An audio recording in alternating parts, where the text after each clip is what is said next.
Welcome to another edition of the Whole Health with Rob Carney Podcast. I'm your host, Rob Carney of Whole Health Connections. Today we have a very special guest, Howie Skora, who I met a few months ago back in April of 2019 at our Holistic Lifestyle Coach Training Level 2 out in San Diego with the CHEK Institute.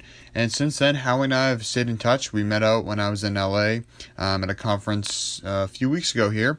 And again, we've stayed connected, and Howie's a very special guy. He is a certified personal trainer. He's had over 20 years of experience, over 10,000 hours as a one-on-one fitness specialist. He's certified by both the National Academy of Sports Medicine and the American Council on Exercise. So he's been a featured fitness pro on Fox 11's Good Day LA's Ask the Expert segment, as well as a featured trainer on the Discovery Channel's Fitness Challenge show. He's also a CHEK certified holistic lifestyle coach. So Howie ran the personal training department of the legendary Gold's Gym in Venice, the Mecca of bodybuilding, for 8 years, where he managed a team of 18 personal trainers. So for those of you that do not know, Gold's Gym in Venice is, as I just said, it is the Mecca of bodybuilding. That place is no joke. That is a hardcore gym where the best of the best go from all over the world to get their bodies to optimal function. So Howie's been there working with a lot of the best for many years. So before he joined Gold's Gym, Howie worked at Liddy Chiropractic and HealthWorks, where he prescribed exercise for chiropractic patients, including special populations affected by diabetes, obesity, aging, arthritis, pregnancy, coronary heart disease, hypertension, and MS. And at the same time, he was also a corporate trainer for Auto Stretch in USA, where he became one of the first 23 trainers in the United States to learn specific stretching techniques developed in the Alfta Rehab Center in Sweden for avoiding carpal tunnel syndrome and other work-related injuries. So he still utilizes a lot of these valuable techniques when training with his clients. And Howie began his career as an apprentice of celebrity trainer Mark Stevens. So from 1993 to 1998, he worked at the gym by Mark Stevens' home to such celebrities such as Jamie Lee Curtis, Sharon Stone, and others. So Howie's a degree in psychology from Skidmore College, which he considers the most important part of his education for helping people as a trainer. As he said, it's the mind that stops people much more than anything in the body. So with all that being said, Howie is extremely knowledgeable in the realm of fitness, the realm of health. So I am so excited to introduce him to you guys and listen to the conversation and all the wonderful things he has to say. And without further ado, I'd like to introduce our guest, Howie Skora. Howie, welcome to the podcast. How you doing, Rob? I'm doing very well, Howie. Welcome aboard. So, Howie, obviously, based on what we shared so far, you've got an incredible background, very unique in the world of the health industry and bodybuilding. So, we'd love for you to share your story, where you started, and how you got to where you are today. For starters, I've been a personal trainer for over 20 years. And I ran Gold's Gym Venice. I ran the training department there for about 8 years. And I first kind of started getting involved with holistic health when I did Paul CHEK's, the very early beginning of Paul CHEK's holistic lifestyle course. And I found it very helpful in especially coaching my clients, in that, when you're working with a client, you're only working with them maybe 2-3 hours a week. And what's much more significant is what they're doing the other 23 hours a day. And I needed a system that kind of addressed that and helped me coach people with that part of their lives. Very cool. So how did you start? How did you get into the bodybuilding world? Or how did you get into Gold's Gym? Like, what got you started on the whole fitness realm in general when you were, this was over 8 years ago. You were there for 8 years ago. So what got you started, whether it was 15 years ago, 20 years ago? When did you get into the whole health and wellness industry in the first place, fitness industry? Got it. So when I first moved to Los Angeles, I studied for my ACE personal trainer certification and took the test, started training people, and learned a great deal. Just, personal training is a practice.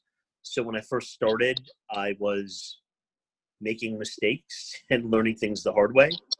And pretty much worked in different gyms, but also ran my own private training business, and started working at Gold's about 8 years ago. It was my first corporate job where I was actually managing a team and working more corporate hours.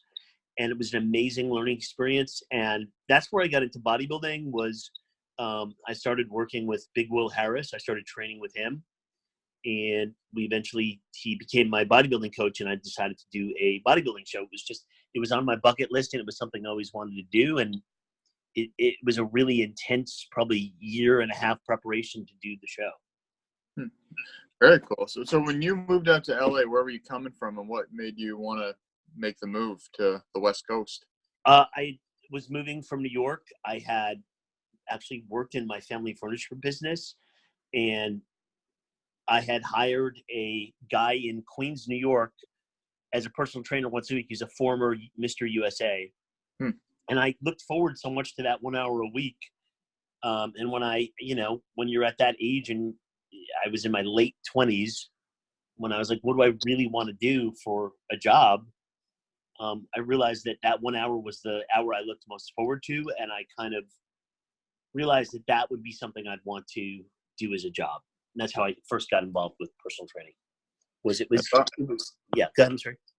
That's awesome, man. Yeah, so it sounds like you kind of went from what sounds like maybe a physical labor job with the furniture store. I'm sure you're moving a lot of heavy stuff all the time there to the personal training, and now you're more on the holistic side. So what kind of, you mentioned studying with Paul CHEK, but what really opened your eyes to going from the traditional fitness industry of bodybuilding and all that toward more the holistic approach?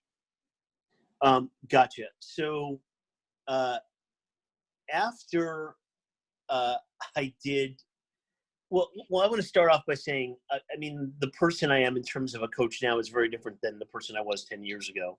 And probably, so much in the fitness industry, what I have kind of realized or encountered is that, we still have all these ghosts from bodybuilding. It's definitely gotten better now, but even just a lot of the single jointed machines, they come from the bodybuilding era, but it's not necessarily the best way to train a general population person. Also, this kind of thing that you need to eat every 3 hours, which much more science has come out about intermittent fasting and, mock fasts and going into autophagy and all these things. The pervasive gym culture kind of meme that you tell people is you need to be eating every 3 hours. Well, yeah, if you're a bodybuilder and you're trying to put on 20, 30 pounds of bulk, then yeah, you want to constantly be feeding your body that way. But once again, the average general population person, they do better if they're eating within an 8 or 12 hour window.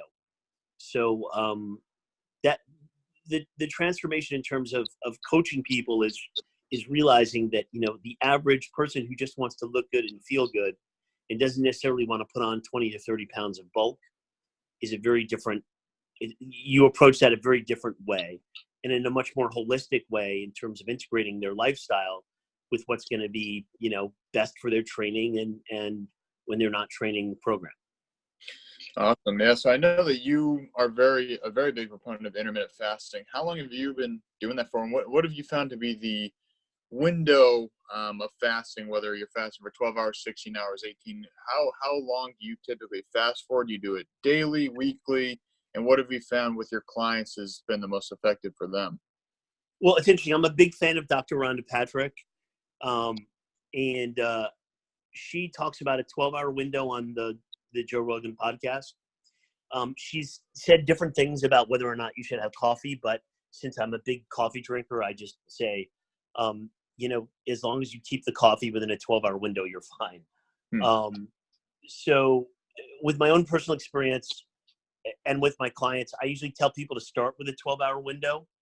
And that's what I at least always try and stay within. And then sometimes, meaning you eat or drink coffee or whatever for 12 hours and then you fast for 12 hours. But then sometimes I expand it and I'll do a 16-8 where I will fast for 16 hours and I eat for within the 8-hour window. But I find with intermittent fasting, it's best if you fluctuate it and kind of surprise your body every once in a while so that it doesn't get, too comfortable with any one thing. Yeah, I like that a lot. And I think that's kind of the approach that I've taken with it, is really just listening to my body. I'd say on average, I do a 12 to 14 hour fast each day. But again, Hmm. some days it's 10 hours fast. And again, it's just kind of mixing it up. Some days it's 16, sometimes it's 18, sometimes 24. But I'd say on average, I've kind of found the sweet spot for me to be about 12 to 14 hours of fasting, then the other times eating. I think that seems to be, as you said, mixing it up. I think seems to be very effective, because again, there's no one size fits all. And I think that's probably something you found throughout the holistic side of things, as opposed to, as you're mentioning, the bodybuilding the bodybuilding world, really. Because I mean, when you're in the Mecca of bodybuilding in Gold's Gym, Venice, I mean, I'm sure that that's a whole different atmosphere that you're surrounded with. So with that, what have you found to be, I mean, you mentioned the eating every 3 hours. What other principles of traditional bodybuilding do you find that are, I don't want to say a myth, but less effective for the average person than is put out there by the general media? Well, yeah. I mean, another thing I'll do with people is, if they're trying to get results, probably doing a split routine is not necessarily the best thing for a client who's super busy, right? So somebody who comes in and you train a leg day with them, and then they get stuck in a business meeting or they can't make their next session. Well, then you're not going to have time necessarily to do chest or back. I like to train people full body 2 or 3 times a week, and I stay away from single jointed moves just in terms of calorie burn. A client will come in and they'll be like, well, I start with bicep curls and then, tricep extensions. And I'm like, well, that's not a really good use of your time if you're only working out 2 or 3 days a week, because the calorie burn is going to be extremely low. You're not getting a lot of bang for your buck. And you could hit your biceps or triceps with a compound move, as opposed to, doing an isolation move or doing a leg extension, which is not a natural move. Nobody moves their legs like that in real life. Unless you're a soccer player, nobody's just walking around kicking all day like that. So that's one of the biggest things, is so many of these machines were designed for hypertrophy, for specific muscles. When I'll take a client through, Gold's Venice, which probably has about 400 machines, I'll deconstruct it and I'll say, so in terms of your time management and what's best for you, probably 40% of these machines are a waste of your time right now. If and until you're trying to, go for you're trying to build your guns, or you're trying to look, you want your calves to look a certain way. In terms of just getting in, getting out, and burning as many calories as possible, and hitting all your, muscles at the same time, 40 to 50% of these machines are a waste of your time.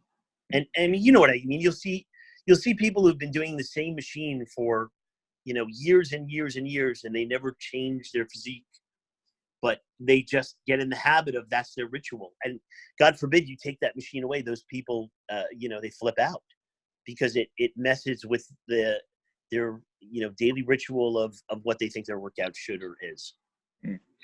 Yeah, and that makes a lot of sense too. I mean, again, speaking from seeing people in the gym, you kind of see people using these machines, and as you said, you see the same people there a lot of times when you go to the same gym, and yeah, it seems like they're kind of stuck in their routines, and it might even just be an ego fulfillment where they feel like they're doing something, but again, maybe physically it's not the best thing for them. So if someone is, just as you said, trying to look good and feel good, and they have 20 minutes a day to exercise, do they need a gym, or like what would you recommend just for someone who's got a limited time window, they just want to look and feel a little bit better, maybe lose a little bit of weight? What would you say is the best approach for them?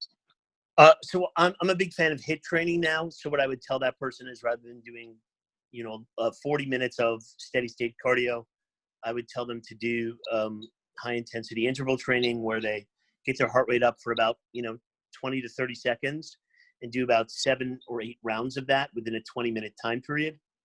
And you rest anywhere from a minute to a minute and a half, depending on how quickly they can get their heart rate down. If the person is more just trying to do some general tone, then yeah, I would do a full body circuit where they would do, like, let's say, assuming there's no shoulder issues or no kind of, knee issues or whatever. An example of a circuit would be, push-ups right into some body weight squats with deep breathing, into a back move. So maybe a pull-up if they're able to pull up their own body weight, or a dumbbell row if not, or, and then maybe one more leg move, like a walking lunge or something. And you do 3 circuits of that, and it's going to be much more effective than doing 1 or 2 machines. You're going to get the heart rate up, you're going to get resistance training, and you can knock it out in about 20 minutes. I take on a lot of clients where I'll say it's much better to do 2 half hours with me than 1 hour once a week.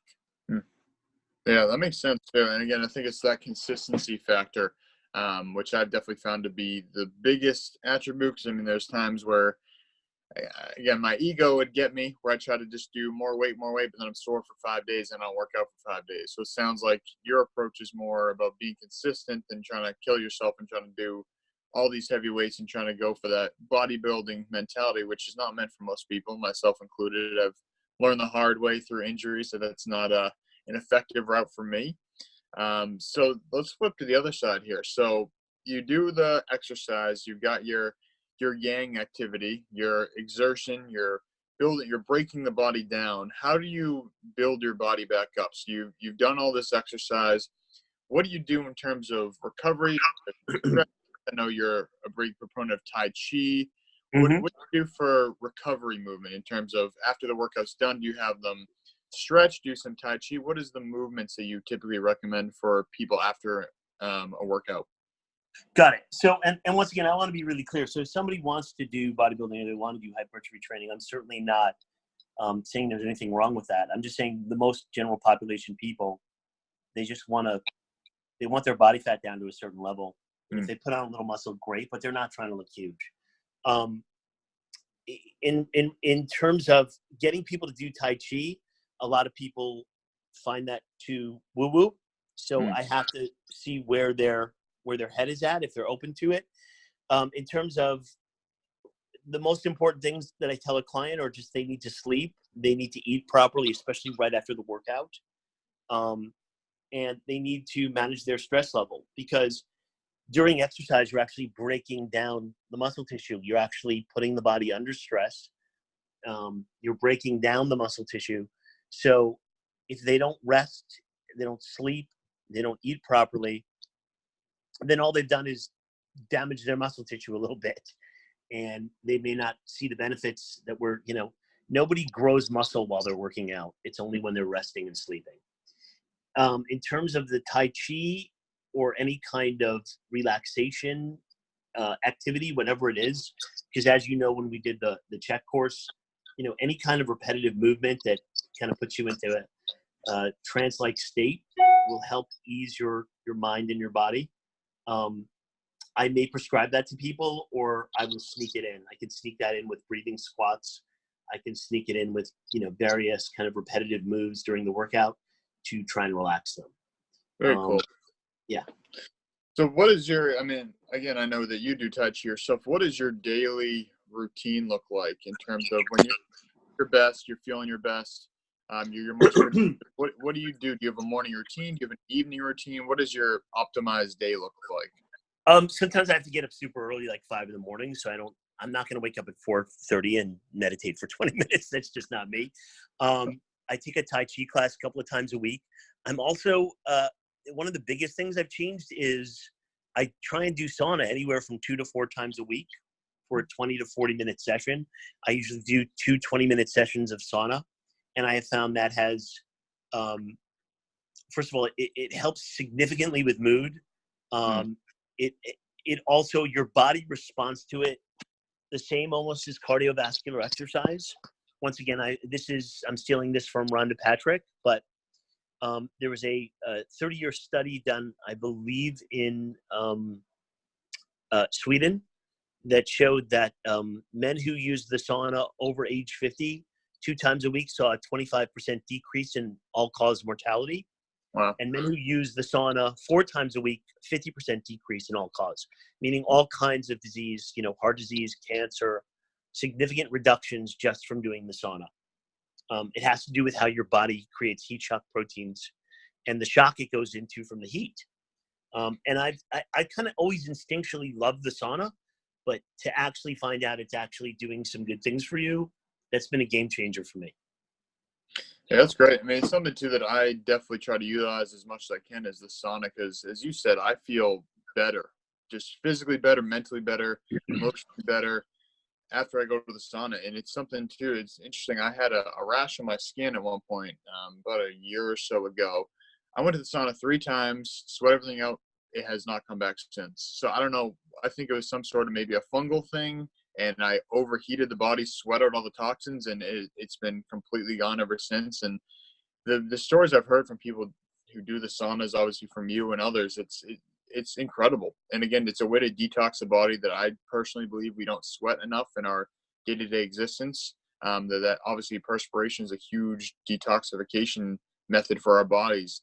I think it's very important. And then you're replacing all the water. And it's forcing us to hydrate too, because as someone like you who's very active, I mean, we need to be replenishing our systems, detoxing and filling up back up with water. So with that being said, what's something that you have found in terms of in this change of going from the bodybuilding world to the holistic world? What are some practices that you use? Do you use any sort of journaling or something like that has helped you make that transition? Like what has helped you shift your mindset and shift your goals to the place where you're at now?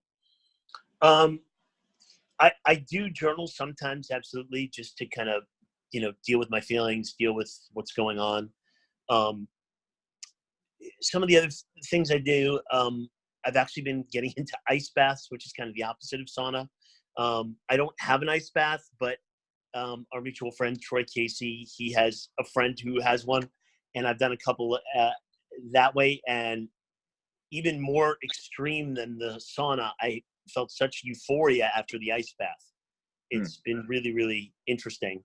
Some of the other things is sleep hygiene. I try and get to bed by 10:30. I'm not always great at it, but that was a big one. I used to be a late night person. And if you don't get at least 7 to 8 hours of sleep a day, you're not going to function the same way. And even your diet's going to change. You're going to crave foods that are worse for you because sleep deprivation almost puts you in a pre-diabetic state. Some of the other things I do is well, I left Gold's about a year ago and did keto. I took off some of the management weight I put on. I was working 10, 12 hours a day. And even though ironically I was working in a gym because I was in a corporate job and I was working all day and all night and it was relatively stressful, my happiness level was not where it is now. I have found that, everything Paul CHEK teaches us is true, that, if you're not living your dream, if your happiness level is not at a certain level, you're not going to take care of yourself all the other ways. It's going to suffer. It's just, it just makes sense. If you're working 10, 12 hours a day, you don't have time to cook for yourself. You don't have time to relax. You don't have time to, we kind of make people feel bad, especially in American culture, if they actually take the time to take care of themselves. And it's really, it's part of what is just ingrained in us, like that you're a wimp if you don't, just push through it and work 12 hours a day. But you do pay the toll on that one way or another, even if you're not willing to admit it. And a lot of people I work with, that has been the challenge, is finding a way for them to take care of themselves fast. Because some people don't have the option of quitting their 10 or 12-hour job, and I understand that. Definitely. That makes a lot of sense. So what do you do for, I got one more question for you here to wrap this up. What do you do for fun? What's something that you do? Because obviously in our CHEK training, we talk a lot about play and having fun.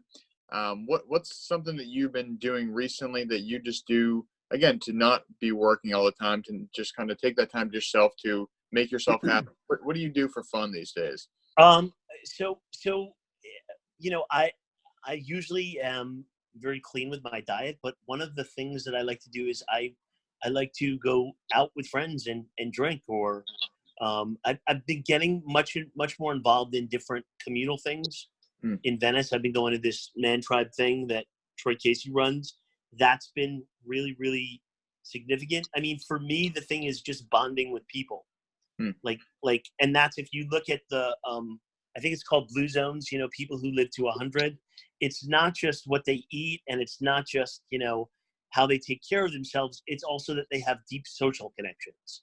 So, and especially in our phone-driven Instagram world, and I'm as addicted to my phone as everybody is, but just kind of connecting with people one-on-one and having fun and meeting with friends, that's been a big one for me.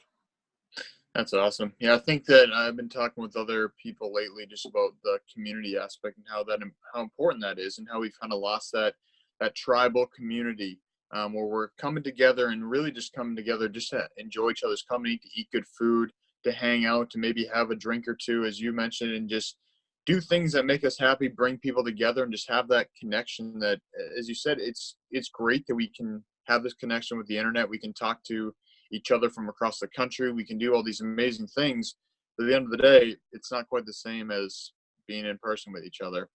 So absolutely. Yeah. I mean, we even had that when you and I did our holistic lifestyle level 2 course together, you know, I mean, to meet all these amazing people who are committed to the same thing, that was really special to me, you know, especially to have all these people who were, you know, who understood the same things, who had the same goals.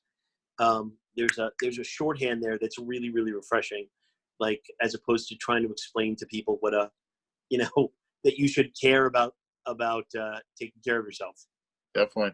Yeah, for me, that week there was absolutely life-changing. Obviously, we're talking here today because of that week, and I've really get in touch with so many of these amazing people that we met, and it's been a lot of fun. It's been very, as you said, refreshing and just very uplifting, inspiring to see all these other like-minded people doing a similar thing, and again, having a sense of community. And whether that's over the phone doing these podcasts, and as when I was just out in LA a couple of weeks ago, getting to hang out with you and a bunch of the other guys, it's just having that community, knowing that now next time I go in LA, I just got a community out there I can hang out with, and we can kind of continue to build this and grow together. And the future is exciting, man. So I'm glad that you came on today. Where can people reach you? What's the best place for people to find you? Are you looking for more clients? What's the deal for you? If you're in the Venice area, I can work with you one-on-one, but I also do online coaching as a holistic lifestyle coach and also as a keto coach. So you can reach me at howardskorafitness.com. That's howardskorafitness, all one word, .com. Awesome, Howie. What's your Instagram so people can follow along with you there as well? I think that's Howie Skora. Let me check. Yeah, just Howie Skora, one word, HOWIE Skora. Perfect. Well, thanks Awesome. again, Howie, for being here. I appreciate you taking the time, and looking forward to connecting further in the future, my man. Great talking to you, Rob. Thanks for having me on your podcast. Thanks again for listening to the Whole Health with Rob Carney podcast. That was our guest, Howie Skora. So Howie can be found at howardskorafitness.com, as well as on his Instagram handle, Howie Skora, all one word. So for the latest, please follow us on Instagram at Whole Health Connections, all one word. That's WHOLE, Health Connections with an S. And also, please subscribe to the YouTube channel, also Whole Health Connections, for the latest podcasts as well as the latest longer form video that cannot be found on Instagram. And if you're looking for the best organic products on the market, you can reach out to Rob on his Instagram or go to ishoppurium.com and use the gift card code WHOLEHEALTH, that's WHOLE, health, all one word, to save $50 off your first order, as well as at Mushroom Revival. So mushroom-revival.com and use the same code WHOLEHEALTH to save 15% on your every order. So those two companies there are ones that I've chosen very carefully to work with. They are, in my opinion, one of the, if not the best in the industry for what they do, sharing organic superfoods and really being stewards to the earth. So with Purium, they're going to be the first company to be 100% plastic free by 2021. And Alex at Mushroom Revival, they are committed to planting one tree for every product they sell. So I've been very lucky to be able to work with these two companies, and very lucky to offer these discounts to you guys as well. So I hope that you utilize them, take advantage while they're available, and I look forward to talking to you in the next podcast. Thanks for listening.